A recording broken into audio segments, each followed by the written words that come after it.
What up? So I was driving home just now and I was thinking about two things. One is happiness, which I'll talk about in a different video. And the other one was depression. And the reason why I was thinking about those two things, the happiness thing I'll get more into in a different video, but the depression thing in particular, I was doing a short Instagram video a couple days ago, giving my thoughts about depression, because I like to, in my head, just kind of think about different things, debate certain topics. And I always see people when I'm kind of scrolling through social media, or when I'm like watching YouTube videos, or when I'm on Instagram or TikTok, people always talk about depression. I'm so depressed because of A, B, and C. I'm depressed. And I get that. If you've watched any of my other videos, if you've watched any podcasts that I've been a guest on, you've probably have seen at least a little bit about the story about how I went through depression in college. And that was sort of the thing that kind of helped me shape my life in what I would say is a more positive direction. So I'm not going to get super deep into that story right now, but I do want to say this. In my Instagram video, my Instagram story that I put up, I said that the cause of depression for most people, not all people, I understand that some people might have some kind of brain injury or some kind of brain trauma that might create depression in them, and it might be difficult to remove. But I do want to acknowledge that I think that's the minority of people, and that's not the majority of people. I think most people in reality have depression for a very different reason. And the reason I said most people have depression in that video on Instagram was pretty much because deep down in their subconscious, there's a version of themselves that they're not becoming. They know deep down that they could be doing better. They know deep down that they should allow themselves to be doing A, B, and C to achieve their potential. But because they're sleeping on their potential, they are depressed. I think it's a mechanism that your body uses to almost create action. It's almost demanding action from you. And I think the depression comes when you ignore your body's call to action. And I say this because I'm saying this from personal experience. Part of it's personal experience, part of it's thinking about the experience that I had. And I don't know if I said this in the Instagram video, and I think actually I put the video on YouTube too if you want to watch it. But in case I didn't say it, I'm going to give you some more background to why I think these things. Back when I was in college, I went through depression myself, and I've never been clinically diagnosed. I actually have a reason why I was never clinically diagnosed. I never got clinically diagnosed because I thought the diagnosis would actually make it a bit worse. I think the label of things contributes to the behavior. So if someone labeled me depressed, if a doctor said you're depressed, then I think it takes accountability out of my hands, and it puts it in the hands of it being a disease or it being something that's been afflicted on me, rather than something that I can control and something that I can remove and get rid of, or at least combat or suppress. Does that make sense? So I never got diagnosed, but in college I could feel the depression. At one point I was happy, and for very long lingering periods of time I was extremely unhappy. And the thing that really made me start to eliminate that feeling of depression, or those feelings of depression, and it was really bad at the time. Like, I would sit there, and when you're with your friends, you can kind of ignore it and you kind of fake it sometimes, but it's when you're by yourself that you get all the negative emotions and you kind of get in your head and you start to feel super sad. You think about the future and you realize that things aren't going as you planned, or you don't know if you're going in any particular direction. And I'm just gonna be honest, there were so many times where, like, I would just sit there like alone, just crying for what at the time felt like no real reason, but in hindsight it was for the exact reasons that I just described, and for the exact reasons I'm gonna kind of explain. Basically, I wasn't living up to my potential. Deep down I thought I could be doing more, and I wasn't doing it. And once I started to kind of try to improve myself, once I started going to the gym more, once I started taking more, I guess, accountability, and taking more of a proactive approach to educating myself. Not educating myself from just a school perspective, which, to be honest, I did educate myself more in that area too. I started to do much better in class. Prior to that, when I was kind of going through the depression, I was kind of just coasting. It wasn't so much that the classes I had were difficult. It wasn't so much that, you know, they were super challenging. I just didn't give a fuck, is really the brutal, honest truth. I just didn't care. Because I didn't see the point. And I think the two went hand in hand. I think because I felt bad about myself and my situation, I didn't put much effort into it. And I think because I got lacking results due to not putting much effort into it, it also made me feel bad. So it kind of created like this negative feedback loop. But once I started to change things, once I started to go to the gym more, once I started to practice pickup. At the time, I've said this in many videos before, I'm sure I've said it ad nauseum, I used to practice pickup. Once I started doing those things and getting feedback, positive feedback from doing those things, getting positive feedback from people saying that I was in much better shape or I looked better, positive feedback from me going up to girls and trying to approach them, and the girls not just like finding a reason to excuse themselves or look weirded out or just flat out ignore me. Positive feedback from me actually saving money, having money in my account and not being in the negatives like 24/7, or eating better foods, not just eating McDonald's and Taco Bell, which at the time was all I was eating because I was just broke. Once I got the positive feedback, that's when I started to feel better about myself. And once I started to feel better about myself, magically, the depression started to go away. So that was what the video was about. Now, I kind of want to go a little bit deeper because I've seen people, and I've gotten this comment before, I've gotten this like rebuttal before, and a lot of people say, well, it's a brain chemistry issue. Your brain chemistry's off, which is why you're depressed. And I don't disagree, but I also don't agree with what that means. And so what I mean by this is a lot of people say, well, the brain chemistry's off, which is why you're depressed. I think when they say that, their thought process is something like naturally your brain chemistry is off, and because your brain chemistry is off, like because it's not the way it should be, that leads to the depression, as if it's more of a external factor. Does that make sense? I think the premise is incorrect. I think in reality the brain chemistry is off because internally my original point is valid, because I think my original point is what's causing your brain chemistry to be off. You're not living up to your potential, and your brain is saying, hey, do better, and you're like, no, I won't. So your brain's like, well, fuck it, we don't need these chemicals. Now our chemicals are out of whack because this person's not being the way he or she should be, so fuck it. And that's what's causing the chemicals to be out of whack. That's what's causing the irregular brain chemistry. And so people say, well, you can measure the brain chemistry being different in people who are depressed. Like, sure, I imagine you can. Doesn't mean that the cause is from something external, like it's an affliction, or maybe even internal. Let's say it's actually internal, you know. Let's say maybe you wake up one day and people think you just wake up with depression. I don't think that's the case. And again, I'm assuming that you don't have any like brain injury or some kind of trauma. That's a little bit different. But in general, I think what really happens is that most people just don't live up to their potential. And when you don't live up to your potential, you start to feel depressed. The situation you're in is depressing, and when you're in that depressing situation for too long and you're not finding a way to get out of it actively, that is when you start to feel depressed. I say this too because the things that have made me happiest in life, and when I say happy, I want to point this out because I think a lot of people don't really, I'm not gonna say they don't understand the definition of happiness, but I think a lot of people have different definitions of happiness.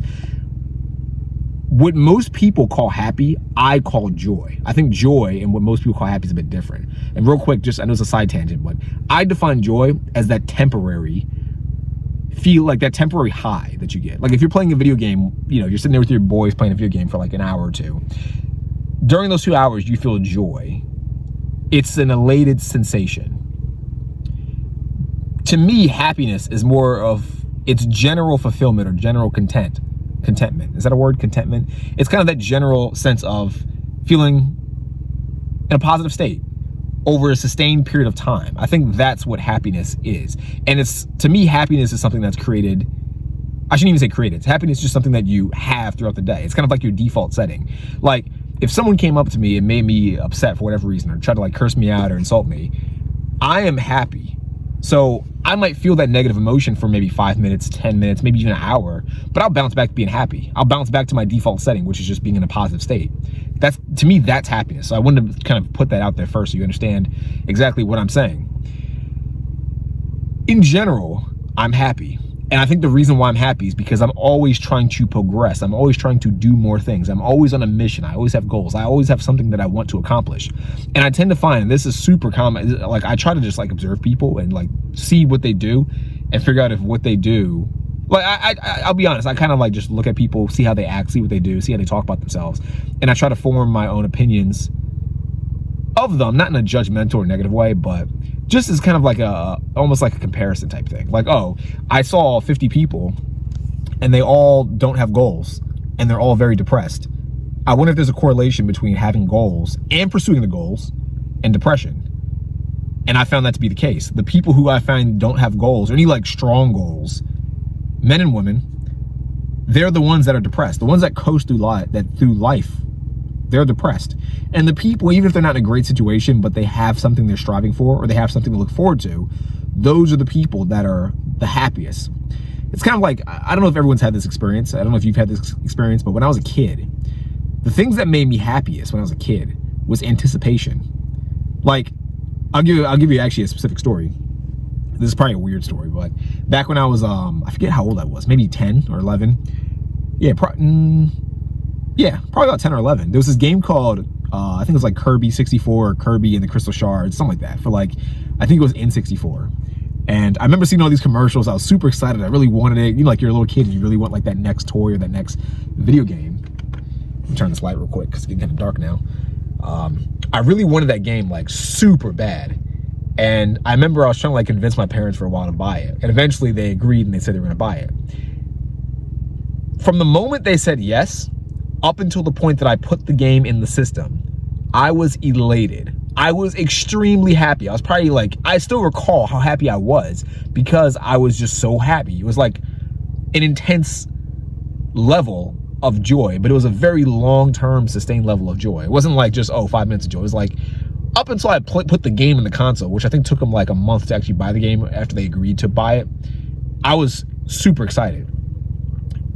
When I look back on it, the thing that made me happy wasn't even getting the game. It was the anticipation on the feeling I would have once I started playing the game. Does that make sense? And that's kind of why I'm going to do a separate video on happiness, because I have my beliefs on what happiness truly is. But the people that I see that are happiest are the people that are always just doing stuff. They always have something to look forward to. They always are anticipating the next big thing. And the people that are unhappy, in my personal experience, from what I've seen, are the people that don't have any true goals. They're just coasting through life. They're ghosting, as I like to call it. They don't have any true goals. They have no ambitions. They're just kind of living the day to day, kind of stuck in the machine, being a gear, a cog in the machine, so to speak. They're the unhappy people. So I guess the overall point of me making this video is, if you feel depressed, evaluate what you're doing in life. And I'm not saying that like in a negative way. Like, I'm not saying that in a judgmental, like, you know, look at yourself in the mirror and ask yourself if you're a piece of shit or something. No, I'm not trying to be judgmental about it. But I genuinely am saying, if you feel unhappy in your life, really sit there and try to list out, what are the things you're striving to do? How important are those things to you? Because that's another part of it too. Some people you might be watching this right now, and you might sit there and think to yourself, that's kind of a glare, so I don't know which is worse, having the light off or on. You might be sitting there thinking to yourself, well, Leviticus, I do have goals. I do have things that I want to do, but I still feel unhappy. My response to that would be, are the things you are doing, are they things that you genuinely want to do? Or are they things that you're expected to do based on what society or your parents or your peers have determined for you? Because I find that a lot. Some people will say they have goals, and then you ask them what their goals are, and they're all bullshit stuff that I'm sure they wouldn't have come up with on their own. It's like, oh, what's your goal? Well, my goal is to be the top attorney at my law firm. Okay, cool. Do you want to do that because you're naturally ambitious? Or do you want to do that because you want to impress your friends and family? Because there's a big difference. If you do it for yourself, I think then those people who want to do it for themselves are happy. If you want to do it to impress your family or your friends or your peers, you don't personally care. You do it because you think that there's going to be some reward in the form of like social status, maybe some validation from the people around you. And there will be, but it won't last, and it probably won't mean that much to you because you're doing something that's not authentic to who you are. That's my belief, at least. Same with things like college or whatever. A lot of people might go to like college, and they go to college, they do a major, and they only do the major because their friends and family thinks that's the best scenario for them. They think that's the best case scenario. And I don't necessarily think that's the case. I think in reality, going down that route and doing things that other people expect of you is what will lead you to be unhappy. That's the thing that I think leads to depression the most. Does that make sense? So I don't know. I want to leave it on that. Take some time to like think about that situation, to ponder that. And again, these are just my viewpoints. One more thing I want to leave off on, and I'm not going to go on too deep of a tangent, but I see some people say, well, I've read studies that say A, B, and C. And this will probably be a whole different video, but I don't like modern studies. And the reason why I don't like modern studies is because I find a lot of modern studies are incentivized to say whatever appeals to their target demographic just because they're getting paid to do so. It's not an incentive to look for truth, and it's not an incentive to do valid research. You're incentivized to simply just put out things that someone above you, whoever owns, whoever's funding your research, for example, wants you to put out. It's for profit, so it doesn't count. It doesn't really matter. It's not real information. It's not truth. And again, I can go on a deep tangent about that and why I think that, and people who have been proven to be frauds because they've gone down that route. But I just want to I say this because people always say, well, I found the study that said A, B, and C. It's like, sure you did. I found a study that said the exact opposite. So who's correct, me or you? You found 5 resources that said your thing. I found 5 or 6 or 10 resources that said the exact opposite. Okay, so who's correct? Like, we can't both be correct because we both are using studies that have completely opposite viewpoints. So you can't have 2 things like that be correct at the same time. So who's correct? Based on what? And so, like I said, that's a whole different tangent. That's a whole different video. I don't get super deep into it, but hopefully that makes sense. Hopefully you got something out of this. If you did, please like the video. As always, please leave a comment if you agree or disagree. I'm always open to debates, and I'm always open to be challenged and learn something new. You might have a very valid point in the comments. And the final thing, please subscribe to the channel. My goal at the time of this video is to get to 1,000 subscribers, and I would love it if you would subscribe to the channel and help me accomplish that goal. So, hope you enjoyed the video. Hope you get a lot out of it. Peace out. See you. Bye.